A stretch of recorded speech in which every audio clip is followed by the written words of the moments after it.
wabarakatuh. Halo viewers, perkenalkan nama saya Sofi Laila Sofari. Di sini saya akan membahas salah satu materi pengantar ilmu komunikasi, yaitu tentang hambatan-hambatan dalam komunikasi. Oh iya, sebelumnya di sini saya untuk memenuhi tugas ujian tengah semester saya yang diberikan oleh Bu Astri. Selamat menyaksikan. Dalam hambatan-hambatan komunikasi terdapat 4 poin.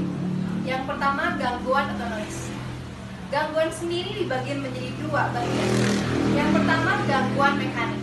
Apa itu gangguan mekanik? Gangguan mekanik ada gangguan fisik. Contoh kasus, seorang dosen yang mengajar di dalam kelas, ketika dia menerangkan sebuah materi, terdengar suara azan di luar. Dan itu yang disebut dengan gangguan fisik atau mekanik. Yang kedua, gangguan semantik. Gangguan semantik atau yang bisa juga disebut dengan sudut pandang. Contohnya, yang kedua, gangguan semantik. Semantik sendiri disebut dengan sudut pandang. Contohnya, Sophie dan A2 bertukar pesan lewat WA. Kata A2, "Sophie, kamu di mana?" Sophie menjawab, "Sophie lagi di luar rumah nih." A2 menjawab, "Di luar rumah, di depan rumah?" "Oh, bukan A2, Sophie di luar rumah di kafe." Nah, di sini terdapat kesalahpahaman makna. Sophie yang dimaksud di luar rumah itu adalah nama kafe, sedangkan A2 mengiranya Sophie itu berada di depan rumah. Poin kedua, perbedaan kepentingan. Contoh kasus, Ajis dan Sultan. Ajis datang ke kampus hanya untuk mengikuti acara senat saja, sedangkan Sultan datang ke kampus untuk belajar.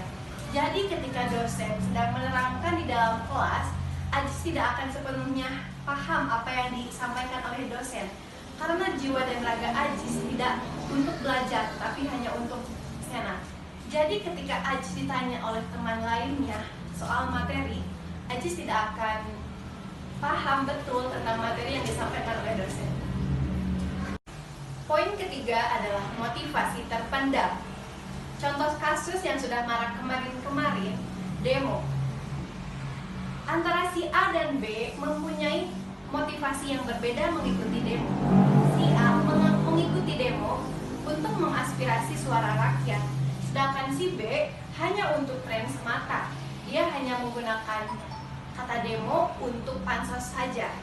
Kayak seperti dia membuat TikTok di saat demo berlangsung. Poin keempat ada prasangka atau prejudice. Di sini dicontohkan seperti suami orang Batak sedangkan istri orang Sunda. Ketika suami menyuruh ke istrinya, "Mah, buatin aku kopi dong." Istrinya menyangka, "Loh, kok suami saya gitu ya, kayak memarahi saya?" Padahal suami, karena orang Batak emang gaya bicara orang Batak seperti itu. Karena si istri orang Sunda yang lemah lembut, jadi dia tersinggung oleh kata-kata suami yang seperti memarahinya. Nah, di sini yang disebut dengan prasangka atau prejudice. Jadi viewers, dapat disimpulkan bahwa hambatan-hambatan dalam komunikasi itu ada 4. Yang pertama, gangguan atau noise. Yang kedua, kepentingan. Yang ketiga, motivasi terpendam. Dan yang keempat adalah prasangka atau prejudice. Sekian yang dapat saya sampaikan. Semoga apa yang saya sampaikan bisa bermanfaat khususnya untuk saya, umumnya untuk kalian yang mendengarkan. Terima kasih atas perhatiannya. Wassalamualaikum warahmatullahi wabarakatuh.